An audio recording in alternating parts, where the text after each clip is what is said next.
எங்கள் கிருபையில் நல்ல ஆண்டவரே, எனக்குள்ளே பரலோகத்தகப்பனே, அதிகமாக நன்றி சொல்கிறோம். இன்றைக்கும் ஆண்டவரே, இது உன்னுடைய ஆராதனையை பாடல்களை நடத்தின ஒவ்வொருவருக்காக நன்றி சொல்கிறோம். அவருடைய வாழ்க்கையில் தேவன் நீர் உன்னுடைய வல்லமையான செயல்களை காண்பித்து உடைய ரட்சிப்பை அருள் செய்து உன்னுடைய வேத வசனத்தினுடைய ஆழத்தையும் வல்லமையை காணும்படி அவருடைய வாழ்க்கை தொடர்பாக நன்றி சொல்கிறோம். கர்த்தாவே, நீர் அவரை பிரத்யேகமாக ஆயத்தப்படுகிறோம். உம்மோடு கூட இருக்கிற ஐக்கியத்தின் உறவில் மேலும் அவர்கள் பலப்பட சிறப்பட அவர் செய்யுங்க. கர்த்தாவே, இப்பொழுது விசேஷமாக எங்களுடைய சபையில் இருக்கக்கூடிய பலவீனமான ஒவ்வொரு சகோதர சகோதரிகளை நாம் நினைக்கிறோம்ப்பா.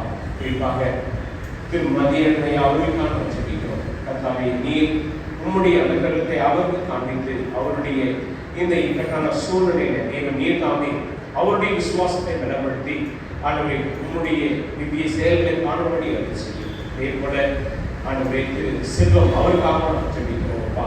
உம்முடைய கிருபையை இருக்கிறோம். கர்த்தாவே, இது உம்முடைய நாமத்தை அறியாத அந்த சகோதரர், கர்த்தாவே, உம்முடைய உடனான அன்பை உணராத அந்த சகோதரனுடைய வாழ்க்கையில ஆண்டவரை இதோ நாங்கள் சந்திக்கிறதன் மூலமாக அந்த சகோதரோடு பேசுவதன் மூலமாக ஆண்டவர் அன்பை பகிர்ந்து கொள்வதன் மூலமாக உம்முடைய அன்பையும் உம்முடைய உடன்பான ரட்சிப்பையும் காணக்கூடிய அன்பு செய்யும்.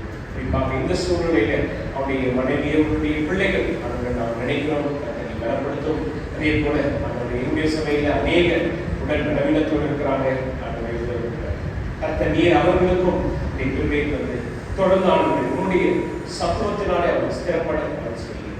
இப்பொழுது நான் நேர்வெடுத்து உம்முடைய வார்த்தையை நாம் தியானிக்க இருக்கிறோம். கர்த்தாவே, இந்த கிருபையால் எங்கள் மீது நீர் இறங்குவாராகி ஆண்டவரே, நாம் ஒவ்வொருவரும் பெற்றிருக்கிற அந்த விசுவாசத்திலே நாங்கள் எப்படி வளர்கிறோம், எங்களுடைய விசுவாசத்தின் நிலை எவ்வளவாக இருக்கிறது என்பதை நாம் சொல்லி பார்க்க அருள் செய்கிறேன்.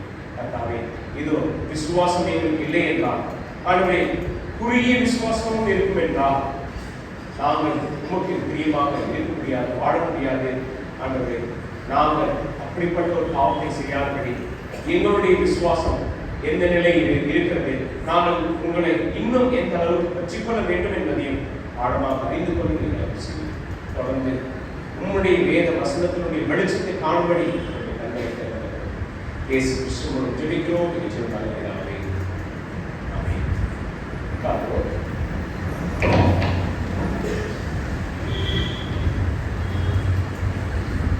என்னோட கூட மத்தேயு 14ஆம் அதிகாரத்துக்கு மத்தேயு 14ஆம் அதிகாரம்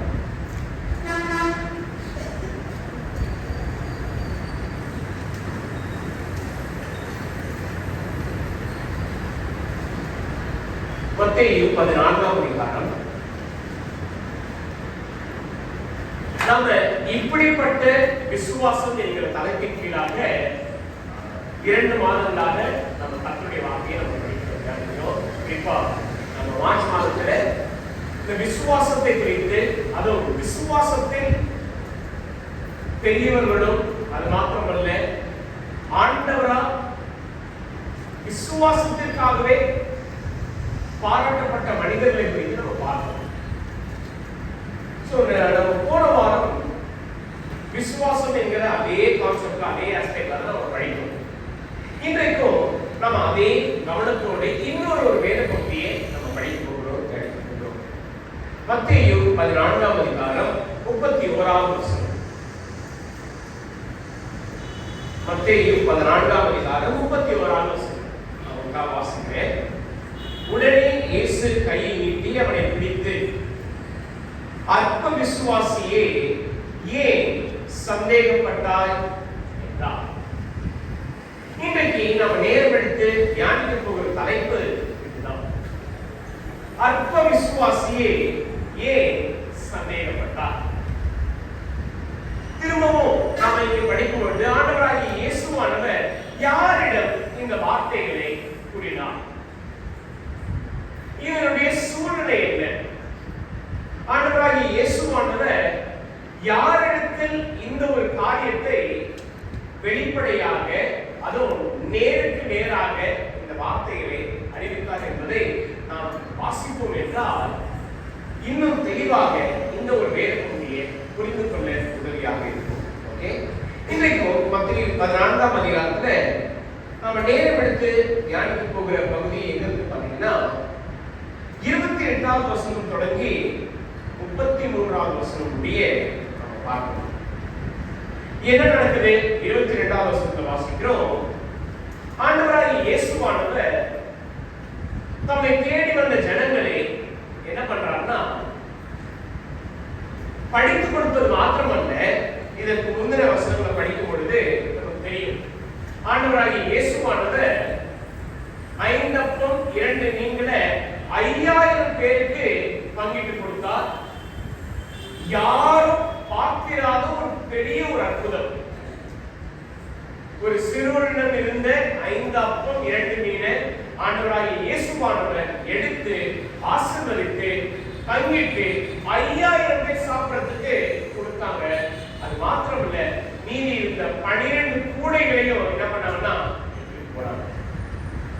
இந்த ஒரு அற்புதம் நடந்த பிற்பாடு இங்க என்ன நடக்குது? வாசிக்கிறாங்க 22வது வசனம்.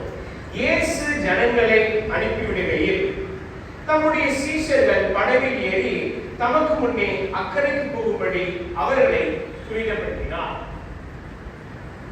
எப்பவுமே ஜனக்கூட்டத்தை அப்புறப்படுத்துகிற இந்த காரியங்கள், இந்த வேலைகள்லாம் யார் செய்வாங்க அப்படின்னு பாத்தீங்கன்னா இந்த சீஷர்கள் தான்.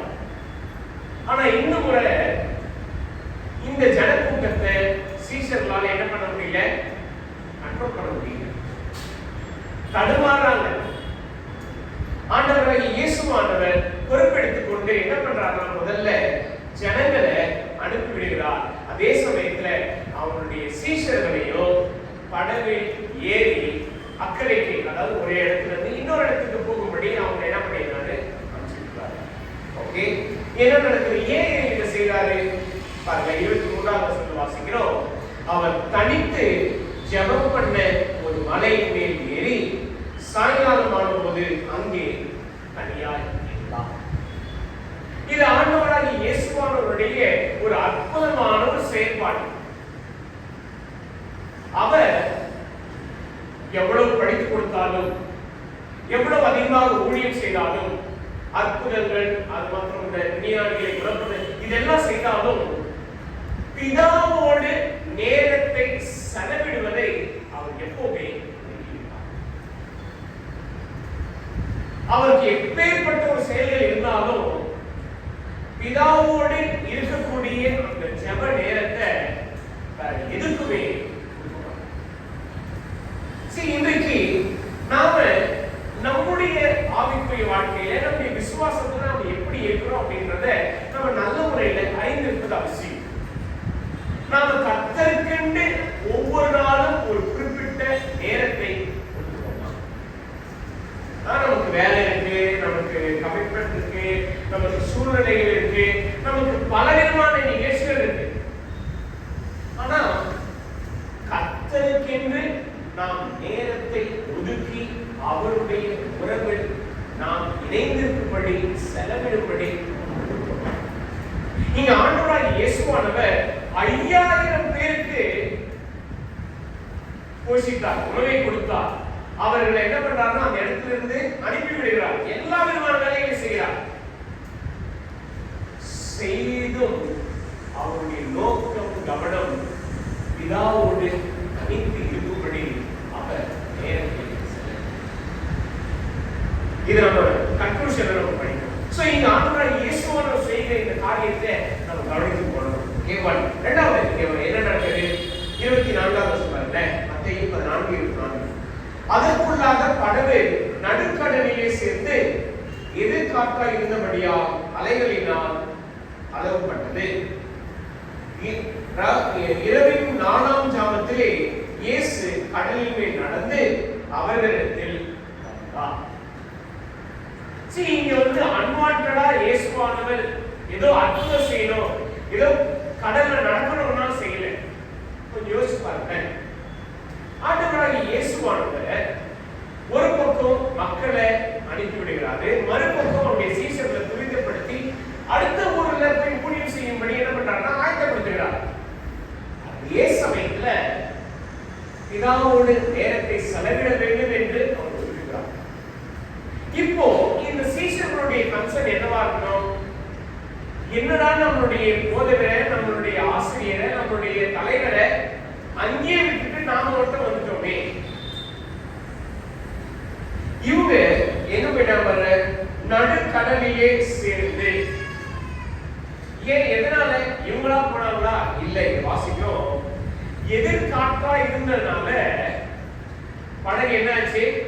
கரையில இருந்து கொஞ்சம் கொஞ்சமா நகர்ந்து நடு கடல் போயிடுச்சு. கொஞ்சம் யோசிச்சு பாருங்க. இவர்கள் எல்லோருமே மீனவர்கள். இவர்களுக்கு என்ன பண்ண தெரியும்? காற்றினுடைய திசையை அறிந்து எப்படி படகை ஓட்ட வேண்டும் என்று நன்றாக தெரியும். ஆனா இங்க இவர்கள் எதையும் சிந்திக்க, நம்மளுடைய போதகர், நம்முடைய தலைவர், நம்முடைய ஆசிரியர், நம்முடைய ஆண்டவர் கரையில் இருக்கிறார், நாம எங்க இருக்கிறோம்? இரண்டாவது, பலத்த காற்று இருக்கு, நடுக்கடல்ல வந்துட்டோமே, திரும்பவும் நம்ம போனோம். ஏன்னா நம்மளுடைய ஆண்டவர் அந்த அக்கறையில இருக்கிறாரே, நம்ம அவரை அடைக்கணுமே. ஓகே, இதை நம்ம படிக்கணும் அப்படின்னா மார்க்கு சுவிசேஷ புத்தகத்துல இதை இன்னும் தெளிவா நம்ம வாசிக்கிறோம். மார்க் 6ஆம் அதிகாரம். மார்க் 6. இந்த அப்போஸ்தலர்கள், அதாவது இந்த 12 சீஷர்கள் முயற்சி எடுத்து செயல்பட்டார்களா?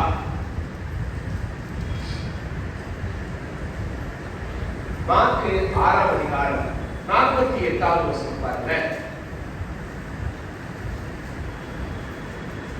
மார்க் 6ஆம் அதிகாரம் 48வது வசனம். அப்பொழுது காற்று அவர்களுக்கு எதிராக இருந்தபடினா அவர்கள் கண்டு வலிக்கிறதுனால் வருத்தப்படுகிறதை அவர் கண்டேன். ராத்திரியில் 4ஆம் ஜாமத்தில் கடலின் மேல் நடந்து அவர்களிடத்தில் வந்து அவர்களை கடந்து போகிறவர்களை போல் காணப்பட்டார். சோ இந்த சீஷர்கள் என்ன பண்றாங்க? அவங்க அந்த துடுப்பு போட்டு எப்படியாவது இயேசுவானவரிடத்தில் வரணும் அப்படின்ட்டு என்ன பண்றாங்க? போட்டு முயற்சி எடுக்கிறாங்க, முடியல. காற்று ரொம்ப பலத்த, அதாவது ரொம்ப பயங்கரமான ஒரு காற்றா இருக்கிறது. அதே சமயத்துல பாத்தீங்கன்னா இவங்க முயற்சி எடுக்கிறாங்க, அவங்களால முடியல. வாசிக்கிறவர்கள ஞாபகம் இல்லை, அவர்கள் தண்டு வலிக்கிறதுனா வருத்தப்படுகிறது. எவ்வளவு மண்ணு கட்டி இருக்கணுமோ அந்த அளவுக்கு அவங்க என்ன பண்றாங்க? 12 பேர் ட்ரை பண்றாங்க, முடியல. ஓகே, இது நம்ம யோவான் 6ஆம் அதிகாரத்துல படித்தோம்னா கிட்டத்தட்ட 3 இருந்து 4 மைல் தூரம் போயிட்டாங்க. முயற்சி எடுத்து வரணும்னு நினைக்கிறாங்க, முடியல. பயங்கரமான ஒரு காற்று. இங்க ஆண்டவராய் இயேசுவானவர் இந்த சீஷர்களுடைய சூழ்நிலையை அறிந்து இப்போ கடலின் மேல் நடந்து அவர்கள் போகிறார். வாசிக்க மத்தேயு 14ஆம் அதிகாரம் மீட்கணவை படிப்போம். 25வது வசனம். இரவின் 4ஆம் ஜாமத்திலே, இரவின் 4ஆம் ஜாமம் என்று சொல்லும் பொழுது அதிகாலை 3 மணியிலிருந்து 6 மணி வரையும் இதை 4ஆம் ஜாமம் என்று சொல்லுவாங்க. சோ இந்த இடைப்பட்ட காலத்துல தான் இங்கே சீஷர்களும் சரி, ஆண்டவராய் இயேசுவானும் சரி என்ன பண்றாங்கன்னா, இந்த கடல் பகுதியில சீஷர்கள் கடல்ல இருக்காங்க, ஆண்டவராய் இயேசுவானவர் கடல் மேல நடந்து போகிறார். வாசிக்கிற 26. அவர் கடலின் மேல் நடக்கிறதை சீஷர்கள் கண்டு கலக்கமடைந்து ஆவேசம் என்று சொல்லி பயத்தினால் அலறினார்கள். கொஞ்சம் யோசிச்சு பாருங்க, இதே சூழ்நிலை எங்க இருந்துச்சு? எங்க நடந்தது? எப்போ நடந்தது? எங்க இருக்கு? இதே சூழ்நிலை ஆண்டவராய் இயேசுவானவர் தம்முடைய சீஷர்களோடு படகு பிரயாணத்துல அவர் என்ன பண்றாரு? படகுடைய அடித்தளத்துல தலையணை போட்டு தூங்குறாரு. பலத்த காற்றடிக்கிறது. சீஷர்கள் வந்து என்ன சொல்றாங்க? ஆண்டவரே, பயங்கரமா காத்தடிக்குது, நாங்க மடிந்து போகிறது உங்களுக்கு அக்கறை இல்லையா?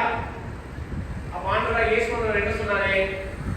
அவர் எழுந்து காற்றையும் கடலையும் அதட்டினாரு.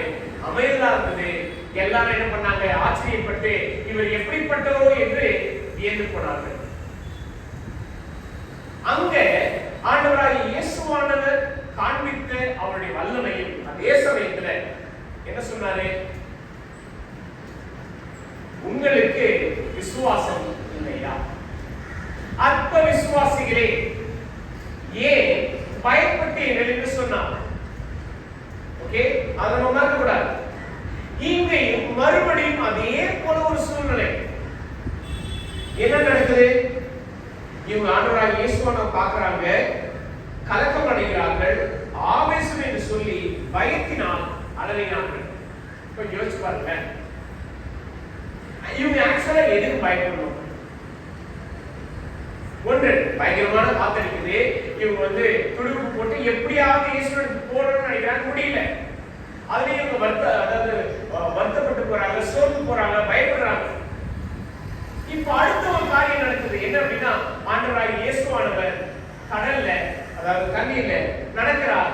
அவர் வருகிறதை இவர்கள் பார்க்கிறார்கள், பார்த்து கலக்கமடைகிறார்கள், ஆவேசம் என்று சொல்லி பயப்படுகிறார்கள். நீங்க ஆண்டவராகிய இயேசுவானவர் சொன்ன வார்த்தை பாருங்க. உடனே இயேசு அவர்களுடைய பேசி, திடன் கொள்ளுங்கள், நான் தான், பயப்படாதீர்கள் என்றார். இங்க ஆண்டவராகிய இயேசுவானவர் சீஷர்களிடம் மிகுந்த அன்பையும் அவருடைய அக்கறையையும் அதே சமயத்துல ஆறுதலையும் பலத்தையும் காண்பிக்கிறார். நீங்க பயப்படுறீங்கன்னு எனக்கு தெரியுது, நீங்க கலக்கமடைந்திருக்கிறீங்கன்னு எனக்கு தெரியுது, நீங்க இந்த சூழ்நிலை எப்படி கையாள தெரியாம பதறி போயிருக்கிறீங்கன்னு எனக்கு தெரியுது. என்ன சொல்றாரு? திடன் கொள்ளுங்கள், நான் தான். சம்டைம்ஸ் இந்த ஒரு வார்த்தை போதும். நான் 2 வாரத்துக்கு முன்னாடி என் பையனை இங்க பேங்க்லோரி கூப்பிட்டு போனோம். அங்க சின்ன சின்ன அந்த ஷோஸ்லாம் வச்சிருந்தாங்க. இப்ப பாத்தீங்கன்னா இந்த VR ஒன்று இருக்கு, மொபைல்ல அந்த ஒரு ஸ்பெஷலைட் வச்சு பார்க்கணும். அதுல பாத்தீங்கன்னா ஒரு 3D எஃபெக்ட் மாதிரி இருக்கும். எல்லாமே உங்க கண்ணு முன்னாடி உங்களை கடந்து போற மாட்டம் இருக்கும், உங்களை தொடர மாட்டம் இருக்கும். அப்ப அவங்க கேட்டாங்க, 3 விதமான ஸ்டேஜஸ் இருக்கு. ஒன்று பாத்தீங்கன்னா அண்டர் வாட்டர், ரெண்டாவது ஃபாரஸ்ட், மூணாவது பாத்தீங்கன்னா டைனோசர்ஸ் இந்த காலகட்டத்தில் இந்த சூழல் எப்படி இல்லாமல் அப்படின்னு ரொம்ப நான் சின்ன டைம் இங்கே வரும் தண்ணிக்குள்ள இருக்கிற மீன் வகைகள்லாம் காட்டுங்க. ஸோ அந்த இதை போட்ட உடனே ஒரு சுற்றினா எனக்கு தெரியவே தெரியாது. அவன் போட்டுட்டு ஃபர்ஸ்ட் எடுத்தோட ரொம்ப நல்லா இருக்குன்னு சொன்னோன்னா அப்புறம் பெரிய பெரிய திமிங்கலம் மீன் அதெல்லாம் வந்தோட சொல்லிட்டு இருக்கோம். உடனே போறான், அப்பா அப்பா நான் சொன்னேன் இங்கே பக்கத்துல தான் இருக்கேன் நான் அப்படின்னு என் கையை இறுக்கி பிடிச்சிட்டான். அப்புறம் இல்லை இல்லை நான் பயப்படல நீங்க இருக்கிறீங்களா? நான் இங்கதான் இருக்கிறேன், நான் தான் நான் கூட தான் இருக்கிறேன். அதுக்கப்புறம் அடுத்த ஒரு 10-15 மினிட்ஸ் அந்த ஷோ ஃபுல்லாக வந்தான். ஏன் இதை சொல்றேன் அப்படின்னா, சம்டைம்ஸ் நம்ம ஏதோ சொல்ல வேண்டாம், ஆனால் தான் அங்க இருக்கிற அப்படின்ற அந்த ஒரு உத்தரவாதத்தை கொடுத்தாலே போதும், ஒரு அமைதி இருக்கும், அந்த பயம் போயிடும். நீங்க ஆண்டவராகிய இயேசுவானவர் நம்முடைய சீஷர்களுக்கு எப்படி எல்லாம் உதவி செய்யணும் அப்படின்னா உதவி செய்யறாங்க. இவங்க கண்டு வலிக்கிற, அதாவது படங்களை போட்டி வரணும் அப்படின்றது அவங்க ரொம்ப கஷ்டம். அதை நினைச்சு ஆண்டவராகிய இயேசுவானவரே அவங்க தேடி வராங்க. தேடி வரும்போது இவங்க பயப்படுறாங்க. அங்கேயும் ஆதரவான வார்த்தைகளை சொல்றாரு, பயப்படாதீங்க, கலங்காதீங்க, திடன் கொள்ளுங்க. இதெல்லாம் சொன்ன பிற்பாடும் நம்மளுடைய நம்பிக்கையும் நம்முடைய உறுதியும் எப்படி இருக்கும்? ஆண்டவராகிய இயேசுவானவர் கூட இருக்காரு, நமக்கு எந்த ஒரு ஆபத்தும் இல்லை. ஆனா இங்க என்ன நடக்குது பாருங்க, 28வது வசனத்துல பேதுரு அவரை நோக்கி, ஆண்டவரே நீரே ஆனால் நான் ஜலத்தின் மேல் நடந்து உம்மிடத்தில் வர கட்டளையிடும். இங்கதான் பேதுரு என்ன பண்றாருன்னா, கொஞ்சம் உணர்ச்சி வசப்பட்டு நம்ம சொல்லுவோம் பாத்தீங்களா, குதூகலமாயி ஆண்டவராகிய இயேசுவானவர் நம்ம கூட இருக்காரு, நாம என்ன பண்ணலாம்?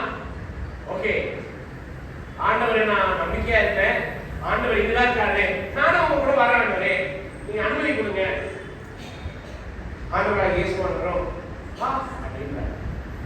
ஓகே, பேதுரு என்ன பண்றாரு? படகுல இருந்து இறங்கி இயேசுவிடத்தில் இயேசுவானவர் மாட்டுக்குள்ள இயேசுவானவர், ஓகே நீங்க படகுல இருக்கீங்களே எல்லாரும் என்ன என் கூட இந்த கடல் உள்ள தண்ணீர் நடக்கும்படி ஒரு கட்டளை வாங்க சொல்ல, பேதுருவா வாலண்டியரா என்ன பண்றாரு? நான் மட்டுமா ஆண்டவரே, நான் வரேன், நீங்க இருக்கீங்களே, நீங்க தானே, நான் வரேன். இவரும் இறங்கி என்ன பண்றாரு, ஜலத்தின் மேல் நடக்கிறார். 30ஆம் வசனத்தை வாசிக்கிறோம்.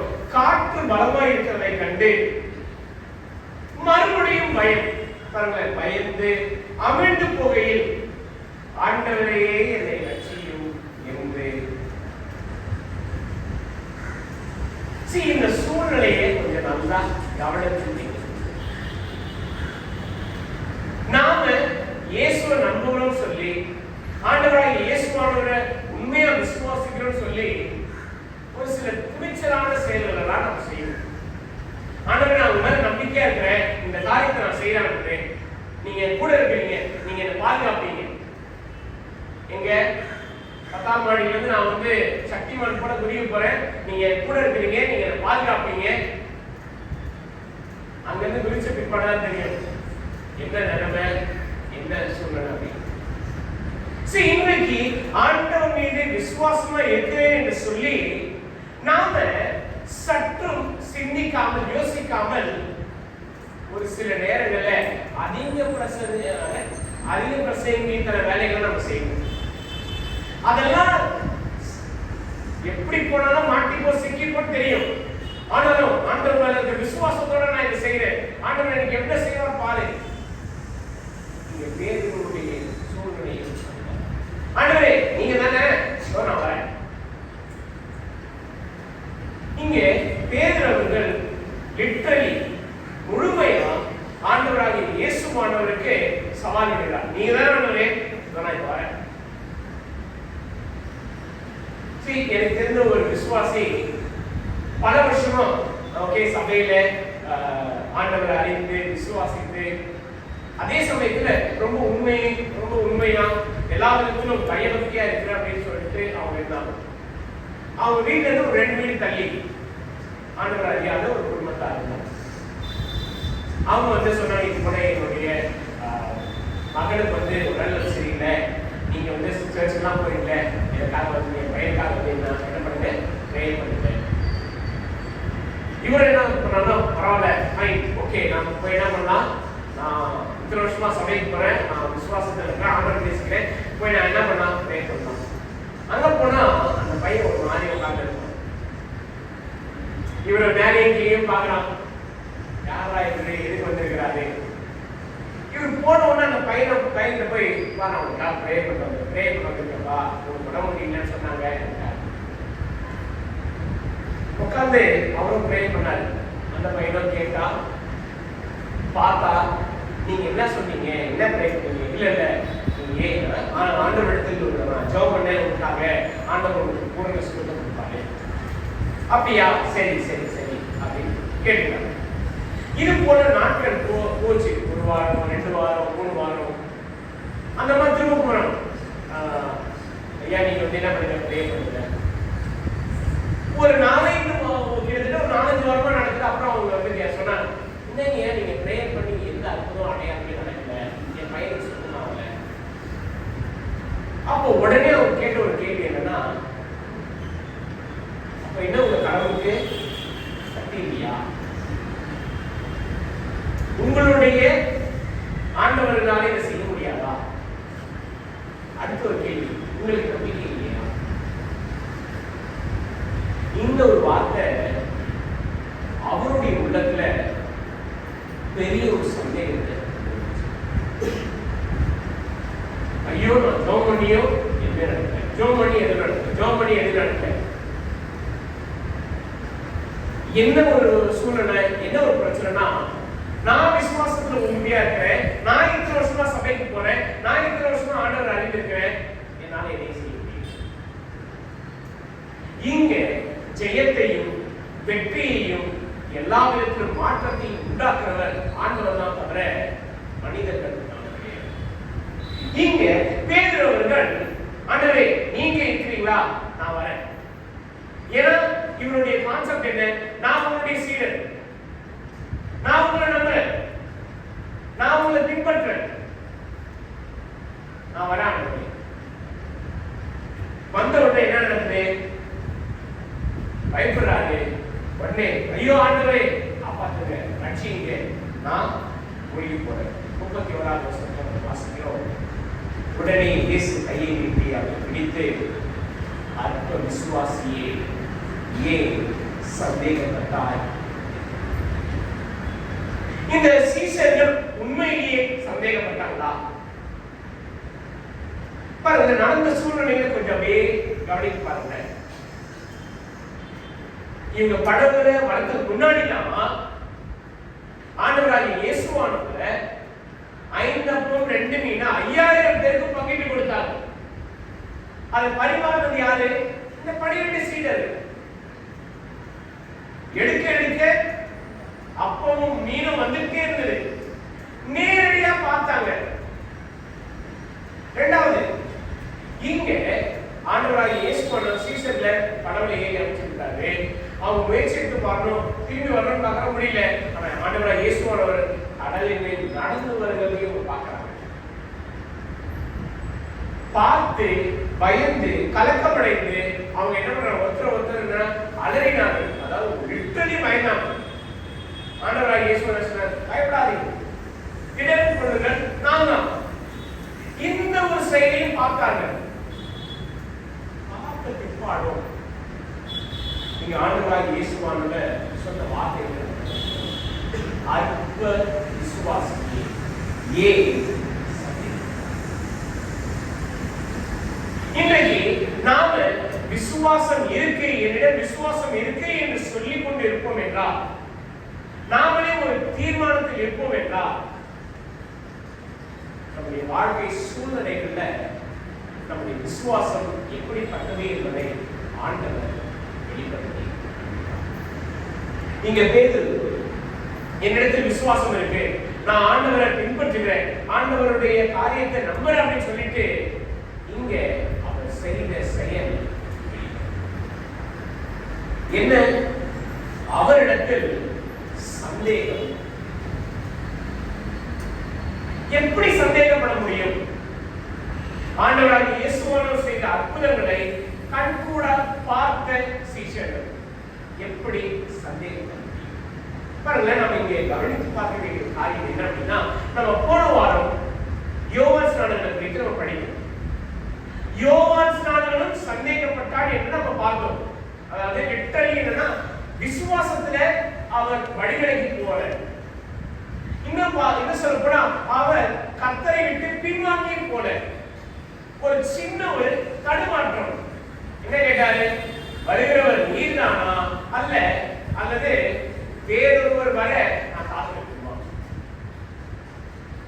இங்கே யோவான் ஸ்நானகன் எந்த ஒரு விதத்திலும் ஆண்டவராகிய இயேசு கிறிஸ்துவின் மீது சந்தேகப்பட்டார். ஆனா தடுமாற்றம் இருந்தது.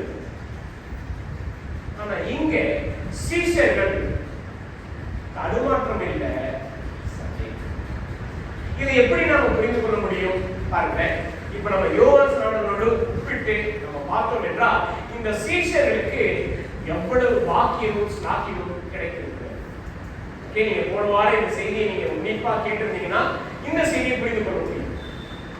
ஒன்று, யோவான் ஸ்நானகனை குறித்து நம்ம படிக்கும் பொழுது, இந்த யோவான் ஸ்நானகன் ஆண்டவராகிய இயேசுவானவரை ஒரே ஒரு முறை தான் பார்க்கிறார். எங்க? யோர்தான் நதியில அவரால் ஊழியத்துக்கு என்று அங்கீகரிக்கப்படும்படி ஞானஸ்நானம் கொடுக்கிறார். அவ்வளவுதான்.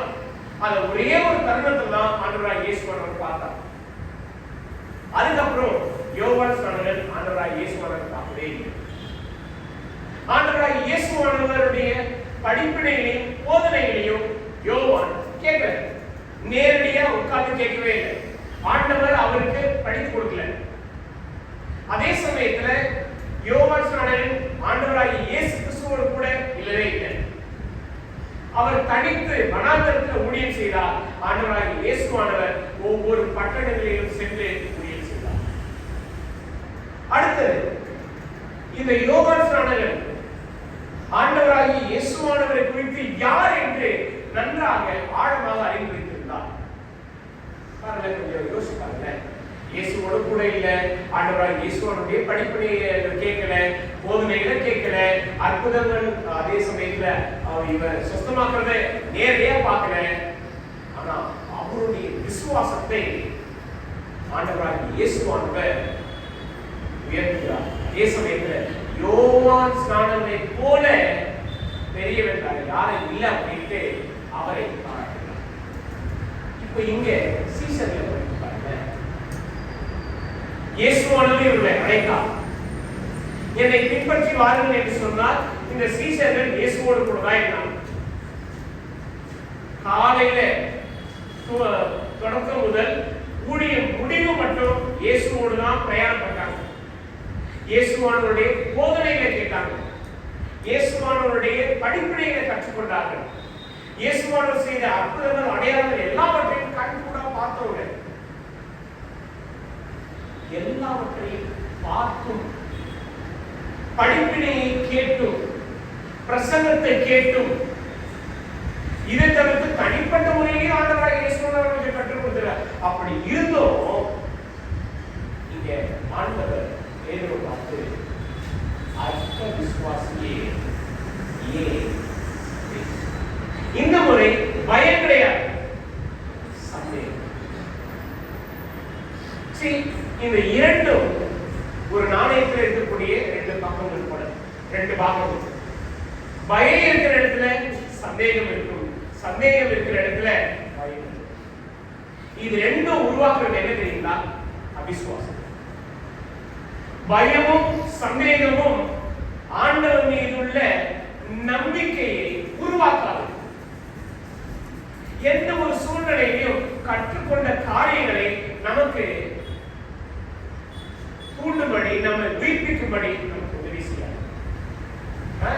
இன்னைக்கு மேல பாட்டு நடத்தவங்க போய் கேளுங்க, நீங்க என்ன ஆயத்தப்படுறீங்க, நீங்க என்ன பேசுறீங்க. நீங்க வந்த உடனே பயத்துல மொத்தமா எல்லாம் என்ன பண்ணாங்க, யாவது சொல்லி முடிச்சிடும், ஐயோ முடியல, பயம். இன்னொன்னு சந்தேகம். என்ன சந்தேகம்? ஐயோ இதே போல நல்லா பேசணும், அந்த திருப்பம் பாட்டு நடத்த போட்டுருவாரு, அதனால எவ்வளவு நம்ம சொல்லணுமோ அப்படி சொல்லிட்டு போய்க்கலாம். நம்ம நடக்கிறோம், இது எல்லாம் ஓகே, நம்மளுடைய நேச்சுரலா நம்ம கிட்ட இல்ல. இந்த பயமும் இந்த சந்தேகமும் நம்ம எல்லா விதத்திலும் கர்த்தர் மீது உள்ள அந்த நம்பிக்கையை இன்னும் ஆழப்படுத்தாது, இன்னும் உறுதிப்படுத்தாது, இன்னும் வாசிக்கிறோம். இங்கே 36 உடனே இயேசு கையை நீட்டி அவரை பிடித்து, அற்ப விசுவாசி ஏன் சந்தேகப்பட்டாய் என்றார். அவர்கள் படவில் ஏறின உடனே காற்று அமர்ந்தது. அப்பொழுது படவில் உள்ளவர்கள் மெய்யாகவே நீ தேவனுடைய குமாரன் என்று சொல்லி அவரை படித்து விட்டார்கள்.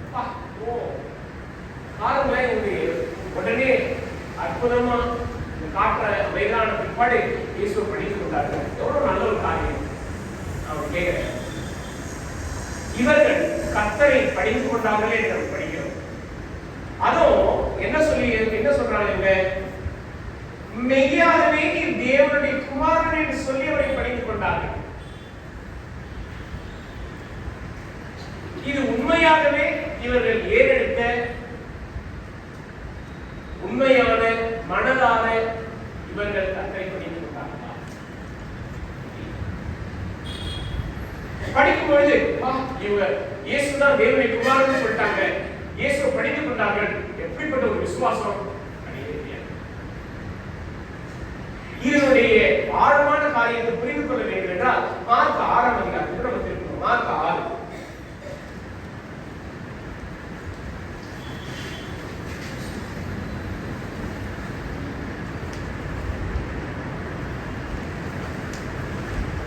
மார்க் 6ஆம் அதிகாரம் 52ஆம் வசனம். ஓகே, 51, 52 வாசிங்க பாருங்க. அவர்கள் இருந்த படவில் ஏறினால் அப்பொழுது காற்று அமர்ந்தது. அதனால் அவர்கள் தங்களுக்குள்ளே மிகவும் பிரமித்து ஆச்சரியப்பட்டார்கள். மறுபடியும் என்ன பண்றாங்க? இவங்க ஆச்சரியப்படுறாங்க. என்ன? காற்று அமைதல் ஆயிடுச்சு, இனி எந்த ஒரு சூழ்நிலையும் இல்லை, யாரு எப்படி சொல்றாங்க? அடுத்தது வாசிக்கிறாங்க 52. அவர்களுடைய இருதயம் கடினம் உள்ளதா இருந்தபடினால் அப்பங்களை குறித்து அவர்கள் உணராமல் அவர்களுடைய இருதயம் கடினப்பட்டு போனது. உணர்வில்லாதவர்களாய் இருந்தார்கள். ஏன் உணர்வில்லாதவர்களாய் இருந்தார்கள்? ஏன்னா ஆண்டவராகிய இயேசுவானவர் காண்பித்த அந்த ஒரு அற்புதம், அந்த ஒரு அதிசயத்தை அவங்களால அவருடைய இருதயத்தால உணர்ந்து பார்க்க முடியும். அப்படி அவங்க உண்மையிலேயே உணர்ந்திருப்பார்கள் என்றால் சந்தேகம், உண்மையிலேயே அவர்கள் அறிந்திருப்பார்கள் என்றால் அவர்கள் ஆண்டவராகிய இயேசுவானவரிடத்தில் விசுவாசம் உள்ளவர்களாக இருந்திருப்பார்கள். ஆனா இது பார்க்கிறோம், ஆண்டவராகிய இயேசுவானவர் சொன்னது அற்ப விசுவாசியே, அதாவது உன்னிடத்தில் மிக குறைவான விசுவாசத்தை பெற்றிருக்கிற அவரே ஏன் சந்தேகம்? இன்றைக்கு நாம் ரொம்ப நம்பிக்கையோடு ரொம்ப கவனத்தோடு ஆண்டவருக்கு கேட்போம். சூழ்நிலை சற்று நமக்கு எதிராக வந்த உடனே சந்தேகம் நம்மளுடைய ஜீவியத்துல ஒரு அங்கமாக, ஒரு பகுதியாக வசிக்கிறது. இது எல்லாமே நேச்சுரல் அப்படின்னு நம்ம சொல்றோம், கிடையாது. விசுவாசம் ஆழமாக நம்மிடத்தில் இல்லாததுனால சந்தேகம் உருவாகும்.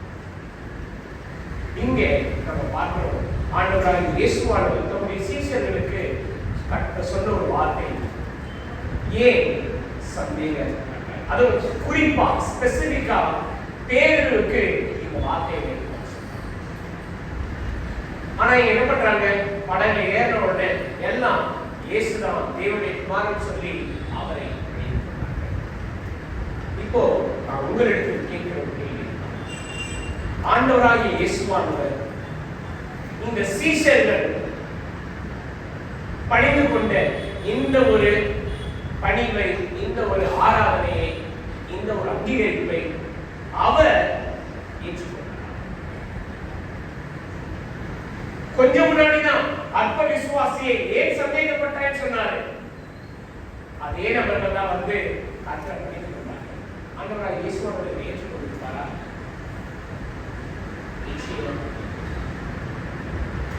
எப்போ நம்மிடத்தில் விசுவாசம் பலவீனமாக இருக்கிறதோ, நாம் அற்ப விசுவாசிகளால் ஆண்டவருடைய நம்பிக்கை, ஆண்டவர் மீது உள்ள விசுவாசத்துல நாம் பலவீனப்படுகிறோமோ, சோர்ந்து போகிறோமோ, நாம் நேரடியாக ஆராதனை கர்த்தருக்கு பிரியமில்லாத ஒரு ஆராதனை, கர்த்தர் அங்கீகரிக்காத ஒரு ஆராதனை. ஏன்னா நம்ம கிட்ட சந்தேகம் இருக்கு, நம்ம கிட்ட பயம் இருக்கு, நம்ம கிட்ட விசுவாசத்துல குறைவு இருக்கு. இந்த அடிப்படையில நாம் ஆராதித்தோம் என்றால் ஆண்டவர் நம்முடைய ஆராதனையை அங்கீகரிப்பார். அதே வேளையில் மார்க் 6ஆம் அதிகாரத்தில் நம்ம படித்தோம், இந்த சீஷர்களுடைய இருதயம் கடினப்பட்டு போனது, உணர்வில்லாதவர்களாக இருந்தார்கள். இப்படிப்பட்டவர்களுடைய ஆராதனையை ஆண்டவர் ஏற்றுக்கொண்டார். வேதம் மிக தெளிவாக சொல்லியிருக்கிறது. நாம எபிரேயர் 11ஆம் அதிகாரத்தில் என்ன வாசிக்கிறோம்? எபிரேயர் 11ஆம் அதிகாரம்.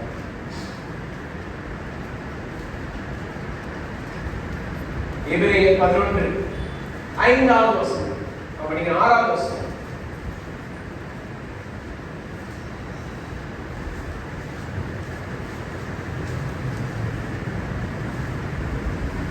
எபிரேயர் 11 6வது வசனம். விசுவாசம் இல்லாமல் தேவனுக்கு பிரியமாய் இருப்பது கூடாத காரியம். ஏனென்றால் தேவனிடத்தில் சேருகிறவர் அவர் உண்டென்றும் அவர் தம்மை தேடுகிறவர்களுக்கு பலன் அளிக்கிறவர் என்றும் விசுவாசம். இப்போ நம்ம சொல்லுவோமே, விசுவாசம் இல்லாத பட்சத்தில், சந்தேகம் இருக்கிற அந்த சூழ்நிலையில, பயப்படுகிற அந்த சூழ்நிலையில நாம் ஏறெடுக்கிற ஆராதனையை ஆண்டவர் அங்கீகரிக்கிறார். வேதத்துல நம்ம தெளிவா வாசிக்கிறோம். இங்கே இந்த சீஷர்கள் படித்துக் கொண்டார்கள். என்னடா இது? மத்தேயு 14 படித்துக் கொண்டார்கள் இருக்கு. மார்க் 6ஆம் அதிகாரத்துல இவர்கள் இருதயம் கடினப்பட்டு பொழுது உணர்வில்லாதவர்களாக இருந்தார்கள். இந்த சுவிசேஷ புத்தகத்தை எழுதினவர்கள் சீஷர்களுடைய பலவிதமான செயல்பாடுகளை விவரித்து சொல்றாங்க. மத்தேயை பார்க்கும் பொழுது அது ஸ்பெசிபிக்கா அங்க 12 சீஷர்கள் ஒருவனாக இருந்து அவர் செய்த செயலை என்ன பண்றாருன்னா விவரித்து சொல்றார். மார்க்கு கேட்ட காரியத்தை அறிவுணர்ந்து இவங்க ஏன் இதை செஞ்சாங்க, எதனால இவங்களுக்கு விசுவாசம் இல்லை சொல்றாரு. அவங்க இருதயம் கடினம், அவங்க உணர்வில்லாததா இருந்தாங்க. இங்க நாம் சந்தேகம் படுகிறோம் என்றால், கர்த்தருடைய காரியம் மீது நாம் நமக்கு சந்தேகம் இருக்கும் என்றால் எதனால உருவாகிறது? இங்கே மார்க் 6ஆம் அதிகாரம் படிக்கிறோம். ஒன்று நம்முடைய இருதயம் கடினம், இரண்டாவது உணர்வில்லாதவர்களாக. இந்த அடிப்படையில நம்முடைய விசுவாசம். ப்ளீஸ், இந்த சீஷர்கள் இயேசுவோடு கூட தான் இருக்கிறாங்க, இயேசுவுடைய போதனைகளை கேட்கிறாங்க.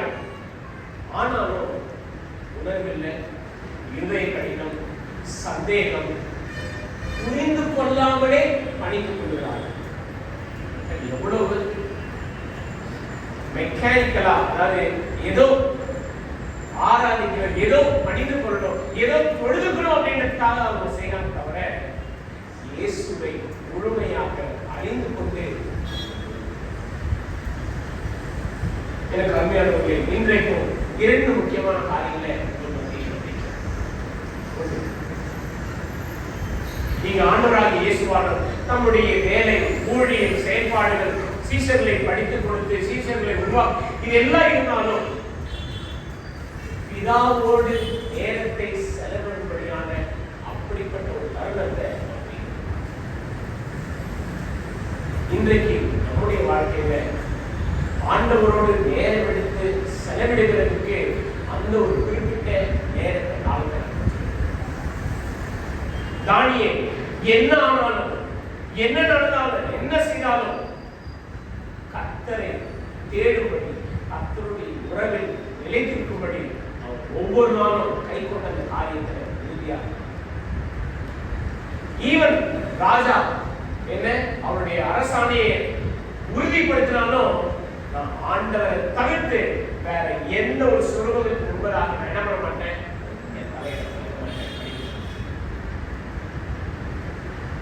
இங்கே நம்முடைய ஆவிக்குரிய வாழ்க்கையில நாம விசுவாசம், நாம நம்முடைய வாழ்க்கையில கிறிஸ்தவம் என்று சொல்லுகிறோம்னா ஆண்டவருக்கு என்று நேரத்தை ஒதுக்கி அவரோடு.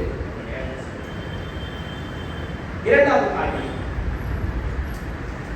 நாம எத்தனை வருஷமா இங்க இருக்கிறோம் முக்கியம் இல்லை, நாம எத்தனை முறை வேதத்தை வாசிக்கிறோம் என்பது முக்கியம் இல்லை, நாம எந்த அளவுக்கு இங்க கிறிஸ்தவங்களா இருக்கிறோம் முக்கியம் இல்லை. நம்முடைய விசுவாசம் அந்த விசுவாசத்தோடு நாம் கர்த்தரை பணிந்து கொண்டது, கர்த்தரை ஆராதித்தது நம்முடைய வாழ்க்கையில மாற்றத்தை நிச்சயமா. இப்ப நம்ம இந்த அடிப்படையில ஆராய்ந்து பார்க்கிறோம். நாம இத்தனை வருஷமா கர்த்தரை பணிந்திருக்கிறோம் என்றால், ஆராதித்திருக்கிறோம் என்றால், நாம எத்தனை ஆராதனையில, எத்தனை சிறப்பு கூட்டங்கள்ல நம்பிக்கை இல்லாம, சந்தேகத்தோடு, மன கடினத்தோடு, அதுவும் இருதயத்துல உணர்வில்லாதவர்களா எத்தனை ஆராதனைகள்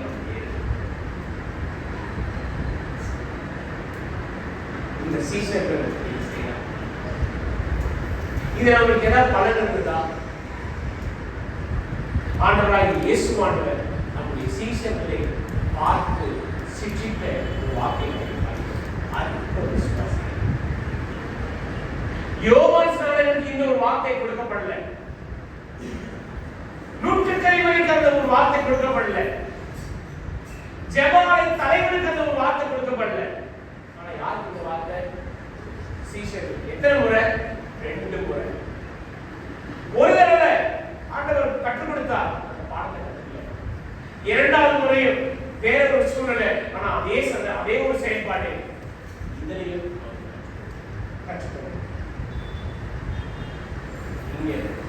அவர்கள் முற்றிலும் கர்த்தருடைய வார்த்தையில, கர்த்தருடைய அடிப்படையில் அவர்கள் உறுதியாக. அதே சமயத்துல இங்கே வாசிக்க 34 வசனம், மத்தேயு 14:34. பின்பு அவர் கடலை கடந்து கெனசரேத்து நாட்டில் சேர்ந்தார்கள். அவ்விடத்து மனுஷர் அவரை இன்னார் என்று அறிந்து சுற்றுப்புறமெங்கும் செய்தி அனுப்பி விஞ்ஞானிகள் எல்லாரையும் அவரிடத்தில் கொண்டு வந்து அவருடைய வஸ்திரத்தின் ஓரத்தையாகிலும் அவர்கள் தொடும்படி உத்தரவாக வேண்டும் என்று அவர் வேண்டிக் கொண்டார்கள். தொட்ட யாவரும். இங்கே கூட இருக்கிற சீஷர்கள் சந்தேகத்தோடு இருக்கிறாங்க. ஆனா இன்னொரு இடத்துக்கு இவங்க ஆண்டவராகிய இயேசுவோட போறாங்க. இந்த ஜனங்கள் பார்த்த உடனே யாரும் தெரிஞ்சிட்டாங்க, இவர் ஆண்டவராகிய இயேசுவானவர். இவருடைய போதனைகளை நாம கேட்டோம். அதுவும் இல்லை வாசிக்க அவருடைய வஸ்திரத்தின் ஓரத்தையாகவும் அவர்கள் தொடும்படி உத்தரவாக வேண்டும் என்று அவர் வேண்டிக் கொண்டார்கள். என்ன சம்பவம் இது? 12 வருஷமா பாடுள்ள ஸ்திரீ செய்த ஒரு வேலை. என்ன நம்பினா அவருடைய உள்ளத்துல ஆண்டவராகிய இயேசுவானவருடைய வஸ்திரத்தை தொட்டா போதும். அந்த பெண்ணிடம் இருந்த அந்த விசுவாசம் பட்டணத்தில் இருக்கிற எல்லா மக்களுடைய செவிகளிலும் இருந்தது. எல்லாரும் கேட்டாங்க. எல்லோரும் ஆண்டவராகிய இயேசுவானவருடைய வார்த்தையை கவனித்தார்கள். ஓகே, நம்ம படிக்கிறோம்னா லூக்கா 5ஆம் அதிகாரத்தில் இருக்கிறது. சரிங்க, ரொம்ப அற்புதமான ஒரு காட்சி.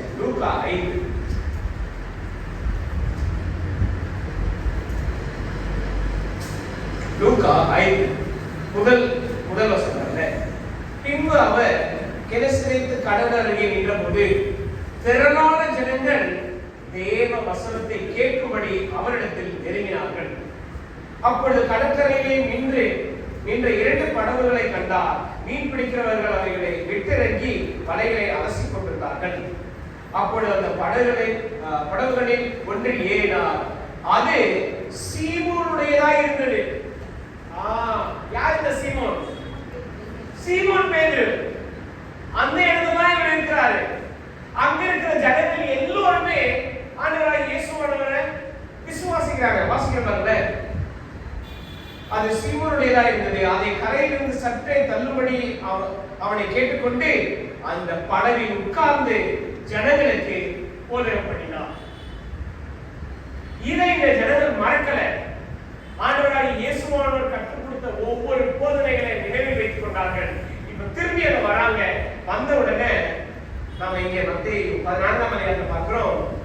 அவ்விடத்து மனுஷர் அவரை இன்னார் என்று அறிந்து, இவர் இயேசுவானவர், இவர் சீமோனுடைய படகுல உட்கார்ந்து நமக்கு வந்து போதித்தார், தேவனுடைய ராஜ்யத்தை குறித்து கற்றுக் கொடுத்தார், ரட்சிப்பை குறித்து பேசினார், விசுவாசம் உள்ளவராய் இருக்கும்படி சொன்னார். எல்லாரும் என்ன பண்றாங்கன்னா இயேசுவானவரை தேடி வருகிறார்கள். அதிலே குறிப்பா பிணியாளிகள் எல்லோரையும் அழைத்துக் கொண்டு இயேசுவானவருடைய வஸ்திரத்தின் ஓரத்தை தொட்டா போதும் சொஸ்தமடைவர். நீங்க வாசிக்கிறோம், தொட்ட யாவரும் சொஸ்தமானார்கள். Which means தொட்ட ஒவ்வொருத்தரும் விசுவாசத்தோட, நம்பிக்கையோட, சந்தேகம் இல்லாமல் ஆண்டவராகிய இயேசுவானவருடைய வஸ்திரத்தை தொட்டாங்க. ஒரே ஒரு நாள், ஒரே ஒரு வேலை, ஆண்டவராகிய இயேசுவானவருடைய வார்த்தையை கேட்ட இந்த ஜனங்கள் சந்தேகம் இல்லாமல் இயேசுவினிடத்தில் நம்பிக்கையாயினார்கள். ஆனா இங்க சீஷர்கள் 24 மணி நேரமும் வாரத்துல 7 நாட்களும் இயேசுவானவர் எங்கெல்லாம் போறாங்க அங்கெல்லாம் போறாங்க. ஆனாலும் அவர்களுக்கு இருந்ததில்லை. ப்ளீஸ், இப்படி இருக்க வாய்ப்பு இருக்குமா? இந்த ஒரு சூழ்நிலை நமக்கு ஏற்படுமா அப்படின்னு பாத்தீங்கன்னா நிச்சயமா நம்ம சந்தேகப்படுவோம், நாம தடுமாறுவோம், நாம பயப்படுவோம். எது நமக்கு முக்கியம், எது அவசியம்? நாம ஆண்டவராகிய இயேசுவானவரை அறிகிற அறிவு, அவரை பற்றிய ஆழமான சத்திய வார்த்தைகளில் நாம் நிலைத்திருப்போம் என்றால் விசுவாசத்துல உறுதியா இருக்க. சந்தேகம் வராது, பயம் இருக்காது, தடுமாற்றம் இருக்காது. அதே சூழ்நிலையில நம்முடைய இருதயம் உணர்வுள்ள இருதயமாக இன்றைக்கும் நாம இந்த காரியங்களை சிந்திக்கலாம். நாம தயவுசெய்து எத்தனை வருஷம் கிறிஸ்தவன்று சொல்றதுல ப்ளீஸ் இருக்க பாருங்க. நான் இத்தனை வருஷம் கிறிஸ்தவன் வேணாம். ஒண்ணு இல்ல, சிம்பிள். நாம இத்தனை வருஷம் கிறிஸ்தவத்துல நாம எத்தனை வருஷம் கிறிஸ்துவுக்கு உண்மையா இருக்கிறோன்றதை நம்ம சொல்றோம். அதனால நான் சொல்ல முடியுமா? பெரிய ஒரு கேள்வி. ஆண்டவர் இன்றைக்கு நம்மிடம் எதிர்பார்க்கிறது அதுதான். நாம எத்தனை வருஷம் கிறிஸ்தவர்களா இருக்கிறது முக்கியம் இல்லை, எத்தனை வருஷம் உண்மையும் சாட்சியும் பரிசுத்தமான கிறிஸ்தவ வாழ்க்கையை அதெல்லாம் ஆண்டவர் பார்க்கிறார். அதை நம்ம ஆண்டவரிடத்தில் வெளிப்படையாக உண்மையாக அறிக்கையிடும். ஏன்னா இன்னைக்கு நம்ம எல்லோருமே அதை நம்ம பயன்படுத்தணும். இங்க நம்ம மட்டும் கிடையாது, எல்லா கிறிஸ்தவர்களும் சொல்ல, நான் இத்தனை வருஷம் கிறிஸ்தவங்க, நான் பூர்வீக கிறிஸ்தவங்க, என்னுடைய முற்பிதாக்கள் முதலாளிகள் இதெல்லாம் பண்ணியிருக்காங்க, இதெல்லாம் செஞ்சிருக்காங்க. ஓகே, அவங்க செஞ்சாங்க, நீங்க என்ன செஞ்சீங்க? உங்களுடைய விசுவாசம் எப்படி இருக்கு? ப்ளீஸ் இன்றைக்கும் நம்முடைய விசுவாசத்தை நாம் சொல்லி, நமக்கு சந்தேகம் இருக்கும் என்றால் ஏன் சந்தேகம் வருது? ஏன்னா ஆண்டவராகிய இயேசுவானவர் பற்றி ஆழமான சத்தியங்கள் நாம் இன்னும் கற்றுக்கொள்ளல. சொன்னாங்க ஞானஸ்நான கிளாஸ் வந்து என்ன 1 மணி நேரம் தவிர்த்து ஸ்பெஷல் கிளாஸ்லாம் போச்சுன்னா இந்த டீம் தான் 1 மணில இருந்து 2 மணிக்கு தான் முடிக்கல. ஒரு தடவை 1 மணிக்கு ஆரம்பிச்சு 4 மணிக்கு முடிச்சோம். கேக்குறாங்க கேள்வி வந்துட்டே இருக்கு. ஓகே ஃபைன் பா. அப்புறம் பாங்க அப்போ ஐயோ அவர்தான் இன்னும் 7-8 மணிலே ஆயிடும். ஒருத்தர் சொல்றாங்க வேணாம் நான் இங்கே சாப்பிட்டீங்க பட்டுடும், ஒன்றும் பிரச்சனை இல்லை. நான் அதுக்கிட்டு ஓகே ஞானஸ்நான கிளாஸா கண்டிப்பா நம்ம அட்டெண்ட் பண்றோம். 4 மணி நேரம் பாஸ்டர் கேள்வி கேட்டு கண்டிப்பா எல்லாம் பண்ணிடலாம். அதை சொல்லல, நாம் எவ்வளவு நேரம் எடுத்து ஆண்டவருடைய வார்த்தையை அறிந்து நீங்க நேரம் எடுத்து பேசி பாருங்க. ஞானஸ்நானத்துக்குள்ள வரவங்க அவங்களுடைய தவறான நம்பிக்கைகள், தவறான போதனை குறித்த அவங்களுடைய எண்ணங்கள், இதெல்லாம் வேதத்திலிருந்து வேத வார்த்தை மூலமாக அவங்களுடைய தவறான எண்ணங்கள், நோக்கங்கள் எல்லாமே ஏன் கர்த்தருடைய வார்த்தையை கற்றுக்கொள்ள சந்தேகம், தவறான நம்பிக்கை, தவறான செயல்பாடுகள், இதெல்லாம் உறுதியாக இயேசுவை கற்றுக்கொள்ள. இன்றைக்கும் தயவு செய்து நாம நம்முடைய சந்தேகங்களை மேற்கொள்ளணும் அப்படின்னா 2 காரியம். ஒன்று, பிதாவோடு ஆண்டவரோடு நாம் நேரம் எடுத்து செலவிடுகிறதுக்கு ஒரு நாள்ல ஒரு நேரத்தை, அதே சமயத்தில் ஆண்டவராகிய இயேசுவானவர் குறித்து ஆழமாக கற்றுக்கொள்ளும்படி நாம் எல்லாருக்கும்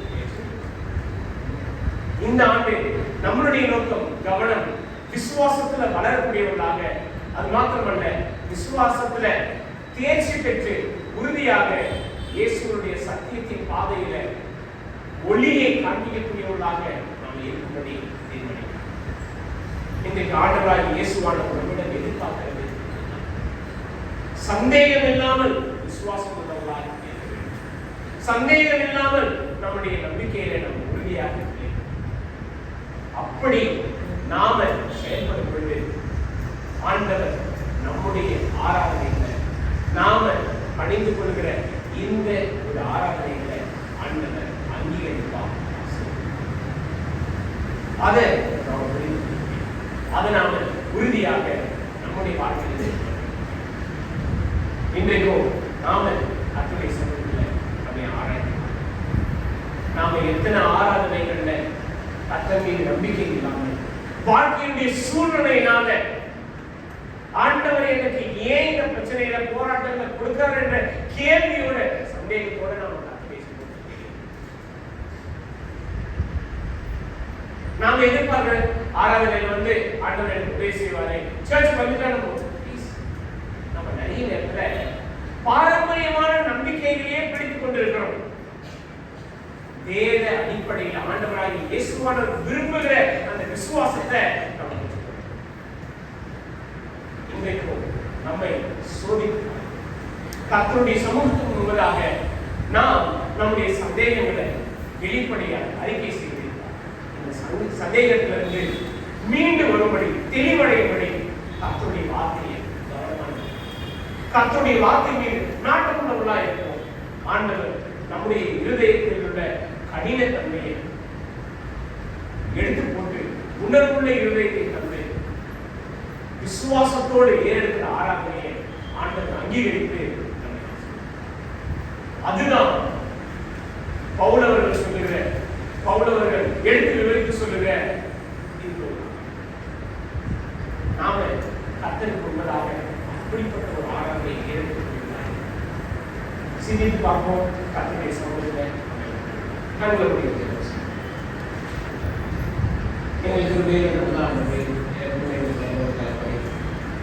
இப்பொழுது நாங்கள் என்னுடைய சமூகத்தை ஆகவே நாங்கள் எங்களுடைய வாழ்க்கையில் அநேக சந்தேகத்தோடு அவிசுவாசத்தோடு உங்களை நாம் ஆராதிக்கிறோம். ஆகவே இதில் இன்றைக்கும் நாங்கள் படித்த இந்த வேத வார்த்தையின் மூலமாக நீர் எங்களோடு பேசுவதற்காக நான் சொல்லியிருக்கோம். எங்களுடைய இருதயம் கடினப்பட்ட போகாத உணர்வுள்ளதாக இருப்படி உங்களுடைய வேத வார்த்தைகளை நாங்கள் அறிந்து கொள்ள வேத வார்த்தைகளை கவனித்து பார்க்க கேட்க குறிப்பாக ஆண்டவரை நாங்கள் விசுவாசத்தோடு ஆண்டவரை உங்கள் மீது உள்ள அந்த உறுதியான நம்பிக்கையோடு உண்மை படித்து கொள்ள உண்மை தொழில் கொள்ள மட்டுமாக எங்களுடைய எல்லா விதமான பாவங்களையும் அக்கிரமங்களையும் மன்னித்து ஆண்டவரை நீர் எங்களை பரிசுத்தப்படுத்தி நாங்கள் உமக்கு பிரியமான ஒரு ஆராதனை நிறைவேற்றப்படி எங்களுடைய இருதயத்தை உணர்வுள்ளதாகும். நாங்கள் மிகுந்த கவனத்தோடு ஜாக்கிரதையோடு உங்களை ஆராதிக்கக்கூடிய அந்த ஒரு ஆகியங்களாக நாங்கள் ஒவ்வொருவரும் உங்களுடைய மேலான கிருபையை என்னாலும் சார்ந்து உங்களோடு கூட இருக்கிற அந்த உறவை ஐக்கியத்தை நாடும்படி கர்த்தாவே நீர் எங்களுக்கு அந்த உணர்வுள்ள இருதயத்தை தந்து எங்களை பக்குவப்படுத்தவும் எங்களை ஸ்திரப்படுத்தவும் எங்களை வழிநடத்தும் கிருபையாக எங்களை மன்னித்து